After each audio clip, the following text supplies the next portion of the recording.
যে যত বেশি করতে পারে ততই উনার লাভ, প্রথম হইল উনার লাভ। আল্লাহ তাআলার ইবাদত আমরা সবাই বেশি করার চেষ্টা করি, আমাদের লাভ হবে, আল্লাহ সন্তুষ্ট হবে, এটা আমাদের লাভ হবে। ইসলামী আন্দোলন এটা যেহেতু ইবাদত, এজন্যে এর পূর্বে যারা আমরা যদি আমাদেরকে ইবাদতের মতো মনে করে কাজ করি তাহলে বেশি কর্মিত লাগে না একটা উপজেলাতে আপনার বিশাল প্রভাব করে তোলার জন্য।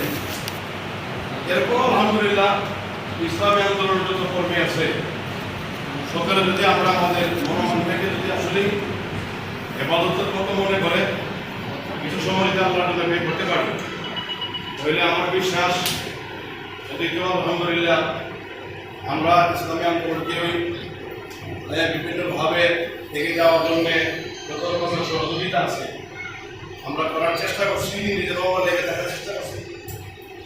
এখন আশা করব যে নতুন কমিটিতে বিজয় করে যারা আসছেন আপনারা অবশ্যই ইবাদতের মতো মনে করে নিঃস্বার্থভাবে একবারে নিজেকে মাঠে ইসলামী আন্দোলনের কর্মী পরিচয় দেয়, যেন আপনাকে দেখলে যেন সর্বস্তরের মানুষ বুঝতে পারে যে সে হলো ইসলামী আন্দোলনের কর্মী, চিনতে যেন বেশি দেরি না হয় এমন একটা ভূমিকা নিয়ে ইনশাআল্লাহ মাঠে কাজ করেন।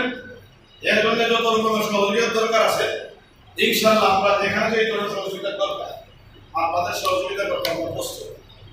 তো আমি আমার এই সংক্ষিপ্ত কথা বলি, আজকের মতো ইসলামী আন্দোলন বিজয়নগর সভা সারা বাংলাদেশে ইনশাআল্লাহ অনন্য ভূমিকা রাখুক এবং দেশের সকল প্রধান দলের তালিকাতে আল্লাহ তাআলা করে দেব সেই কামনা রেখে সকলের পবিত্র মঙ্গল কামনা করে শেষ করলাম।